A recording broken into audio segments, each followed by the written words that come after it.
Halo traders, kembali lagi ke channel seputar forex bersama saya Rizky Rosadi. Kali ini kita akan membahas lanjutan metode TLS, yaitu tentang level. Namun sebelum lebih lanjut, jangan lupa subscribe channel ini, nyalakan lonceng notifikasinya agar Anda tidak ketinggalan konten-konten terbaru dari kami. Yang pertama, apa sih metode supply and demand? Metode supply and demand sebenarnya hampir sama dengan support resisten. Prinsipnya hampir sama. Jadi kalau di support resisten kita sell di resisten, kalau pakai SN di supply and demand kita sell itu di supply namanya. Jadi kayak sama di top gitu ya. Nah, kalau di bawah itu namanya support. Kalau di metode support resisten kita buy di support. Nah, kalau di sini kita buy di area demand. Jadi support sama dengan demand-nya kalau di konsepnya sama gitu. Oke. Nah, bagaimana cara penempatannya? Sebelum kita masuk ke penempatan, saya bahas dulu yang seperti apa sih yang dimaksud supply and demand itu. Kenapa bisa ada seperti itu? Jadi teman-teman bisa lihat bahwa ternyata supply and demand ini adalah kondisi di mana harga berada dalam suatu rentang tertentu dalam suatu waktu gitu. Teman-teman bisa lihat candlesticknya bisa kayak seperti ini ya. Kalau ada teman bilang candlestick berbaris, ya. Kalau gelombangnya akan terlihat seperti ini. Jadi ada area ini, ada atas ya, batas atas, ini batas bawah. Harganya naik turun di situ. Mau dibilang sideways, mau dibilang ranging, semuanya sama saja. Intinya bahwa harga berada dalam suatu range tertentu. Jadi tidak break atas dan tidak break bawah. Ini disebut area base ini, atau dibilang zone. Nanti apakah dia bentuk zone-nya ini adalah supply atau demand? Nah, itu bergantung di mana dia terletaknya. Nanti sebentar kita bahas beberapa, ada 4 jenis ya base-nya itu, apa dari pembentukannya. Jadi teman-teman yang penting paham bahwa area supply and demand ini terjadi apabila ada keseimbangan antara seller dan buyer. Nah, seperti yang teman-teman tahu, harga naik, contohnya ini harga naik, ini kan berarti volume buyer lebih besar daripada volume seller. Sama, ini harganya turun, volume seller lebih besar daripada volume buyer. Nah, ketika harga sudah sideways, berarti di situ ada keseimbangan, ada buyer dan seller sudah mulai kalau saya bilang hampir seimbang ya volumenya gitu. Nah, nanti harga akan tidak seimbang lagi kan, meninggalkan yang disebut base ini ya, bisa naik, bisa tembus atas, itu bisa tembus bawah. Nah, oke, sekarang kita bahas jenis-jenisnya ya. Nah, pembentukan base-nya seperti apa? Ada 4. Yang pertama rally base rally, ada rally base drop, drop base drop, dan drop base rally. Nah, ini saya cuma jelaskan yang tadi ya. Jadi kalau di super resisten itu kan sell-nya itu di resistennya. Kalau ini sell di supply zone. Kalau buy-nya kan kalau di SNR dia buy di support ya. Kalau ini buy di demand zone. Jadi atas itu supply, bawah itu demand. Ini nggak susah kok ngapalinnya. Nah, bentuknya seperti apa? Nah, teman-teman bisa lihat di sini ya. Nah, ini harga yang naik disebut rally ya. Ini ya teman-teman, ini bahasa Inggris atau harga naik ini rally, harga turun disebut drop. Jadi kalau harga naik ini bisa jadi kayak gelombang naik, terus harga mengecil, terus harganya naik lagi. Nah, di situ bisa kita bikin base ya. Nah, kalau seperti ini berarti base-nya berbentuk demand ya. Base-nya demand. Nah, kalau ini rally base drop, berarti ini base-nya ini disebut dengan supply zone atau supply ya, area supply ya. Jadi ini demand, ini supply. Kenapa dia demand? Karena di bawah harga yang sedang running. Kenapa dia supply? Karena dia di atas dari harga yang sedang running. Nah, kalau di pola yang ketiga dan keempat ini drop base drop dan drop base rally. Jadi ini pembalikan dengan satu penerusan. Ini berarti base-nya disebut supply ya, karena berada di atas harga yang sedang running. Kalau ini base-nya disebut demand, area demand atau demand zone, karena harganya berada di bawah, base-nya di bawah harga yang sedang running. Ini mungkin mudah-mudahan bisa dipahami ya. Saya cuma ulang-ulang saja, banyak komentarnya di internet tentang supply and demand. Teman-teman bisa baca, bukan cuma dari sini. Nah, yang terakhir ada juga yang disebut swap zone. Swap zone ini sebenarnya kayak SBR atau RBS di super resisten. Hampir mirip sebenarnya konsep supply and demand yang super resisten ini. cuma cara penentuannya itu yang agak sedikit berbeda. Nah ini contohnya, lihat ya, rally base rally. Nah, base yang ini kan seharusnya jadi demand ya. Nah ternyata lah ketika harga break ini jadi supply. Jadi swap ini artinya, swap itu kan pergantian ya, atau pertukaran. Nah ketika harga bertukar dari tadinya demand menjadi supply, nah inilah disebut area swap zone. Jadi base ini disebut swap zone ini. Seperti itu. Nah mungkin teman-teman bisa, yang penting bisa paham ya, karena di TLS ini sebenarnya kita gunakan support resistance dengan supply and demand ini cuma menandai areanya saja, areanya. Jadi kita, kalau sebelumnya kan saya bicara tentang tren, jadi kalau kita tahu trennya, teman-teman bisa milih apakah ikut tren atau mau yang melawan tren. Nggak ada yang paling benar, karena dua-duanya pasti punya kelebihan dan kekurangan. Kalau mau ambil koreksi ya nggak apa-apa, kalau misalnya cuma diimpuls saja ya juga nggak masalah. Nah, terus di level ini yang kita tandai adalah area-area di mana harga akan berhenti atau akan melanjutkan impulsnya, atau malah koreksinya akan akan selesai gitu. Nah, sekarang kita cari contoh ya di harga marketnya ya. Coba saya ambil contoh yang sudah terjadi dulu, setelahnya baru kita cari contoh yang sedang berjalan ya. Ini kita coba dulu pakai data history, baru sebentar kita lihat ke data. Nah, coba kita ambil nih dari awal tren ya.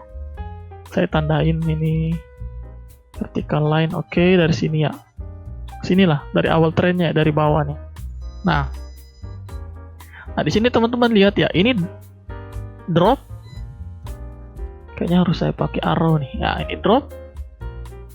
Base, ini base-nya. Ini. Kalau bisa lihat, ini base-nya.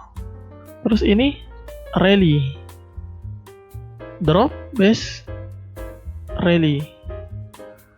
Nah, sama teman-teman juga lihat, drop, base, rally. Jadi yang setelah ini, maka ini jadi base lagi nih yang di sini.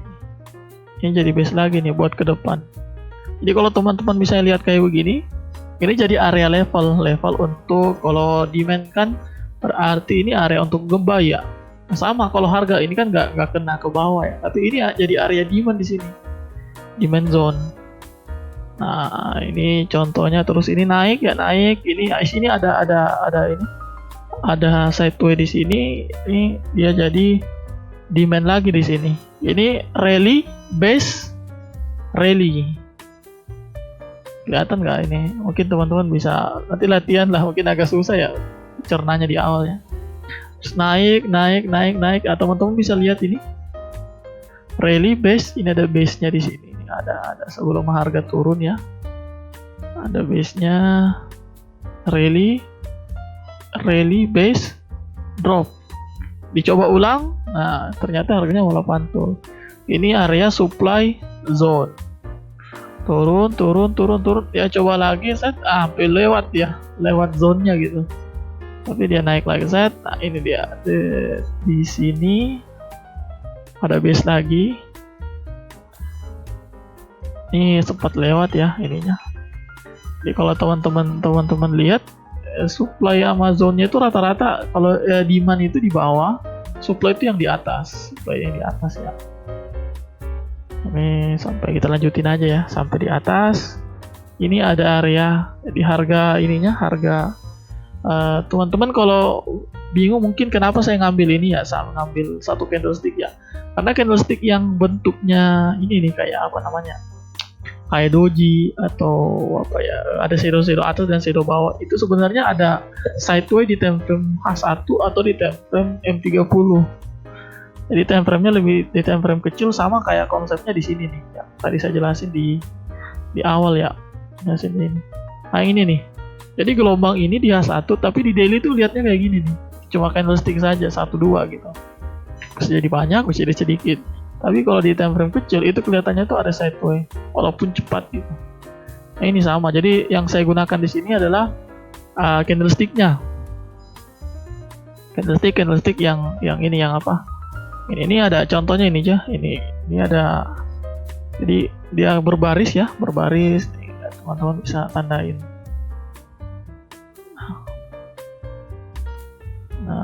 konsepnya kalau misalnya saya gambarin skemanya ya, skemanya ini kalau penggunaan TLS ini saya gabungin dengan metode dengan cara yang sebelumnya. Contoh trennya tren turun. Trennya tren turun, set ini. Nah, ketika sedang tren turun di sini misalnya ada base di sini ya, ada base. Ini berarti kan area base-nya base supply ya, base supply. Nah, ketika turun harganya misalnya di sini kan kita gambar support resisten dong. Di sini ada ini RBS, SBR, dan ini juga ada di atas ini resisten biasa ya, resisten biasa. Nah, ketika diuji di sini harga naik ke sini. Nah, ini kan akan diuji di sini ada konfirmasi apa tidak. Kalau harga bisa naik ke sini, nah berarti di sini ada area supply termasuk juga ada resistennya. Nah, kalau saya hapus resisten, kita cuma pakai konsep supply and demand. Nah, kayak gini. Tapi apakah harus di ujung? Enggak juga. Karena bisa jadi area supply-nya di sini, di tengah-tengah ya. Ini perbedaan support resisten. Kalau support resisten kan pasti tengah ujung-ujung ya. Kalau di supply and demand dia bisa di tengah. Karena pada saat harga lagi jatuh ke bawah sini, ini bisa aja di sini ada kayak candlestick berbaris yang saya jelaskan sebelumnya. Ya, kayak ada keseimbangan lah ceritanya. Harga bisa jadi baliknya dia di resisten, benar di resisten, atau malah di sini turun ininya, di berhentinya, reversalnya. Nah, seperti ini. Jadi ini area base-nya, ini area supply-nya. Kita nunggu harga menguji ke area supply. Sama kalau kita balik jadi tren naik ya. Ini misalnya ini tren naik. Nih.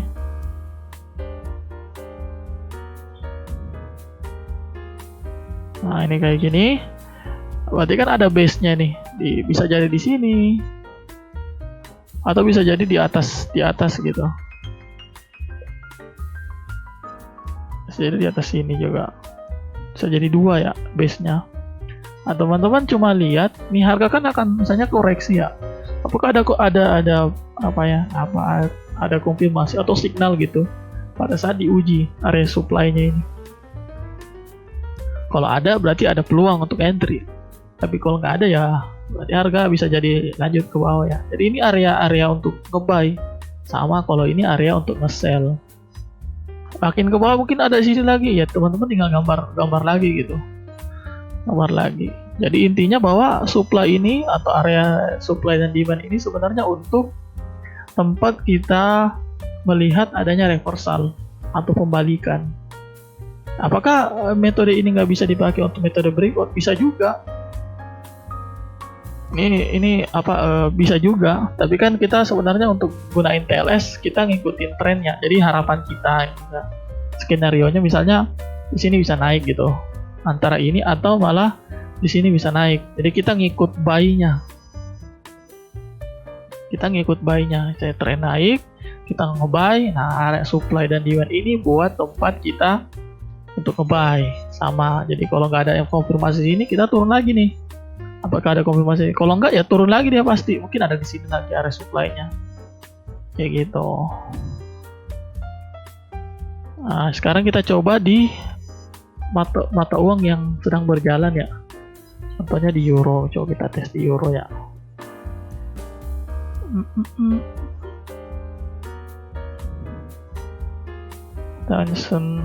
Oke, kita lihat di euronya ya, teman-teman bisa lihat. Nah, ini ada harga yang sedang naik ya. Strukturnya sideways. Lihat teman-teman, lihat naik turun sejak ini lihat awal Maret 2020 sideways. Di sini ada area supply, teman-teman bisa lihat di sini. Saya tandai pakai ini bodinya ya, body seluruhnya.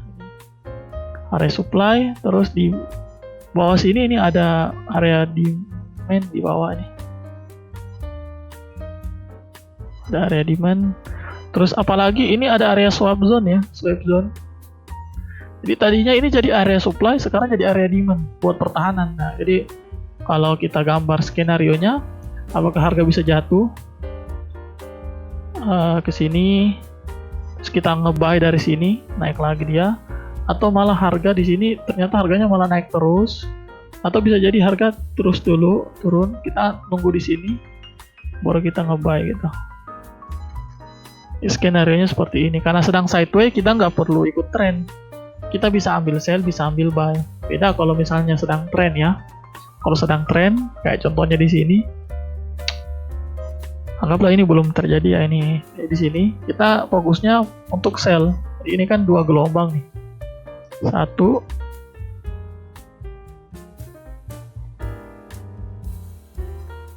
dua nih. Nah pada saat naik ini teman-teman bisa lihat ini ada area supply ya, sini. Nah di sini ada area supply. Nah di sini kita nunggu buat nge-sell gitu. Kebetulan di sini juga ada area resisten SBR ya. SBR-nya nggak sampai kena kayaknya.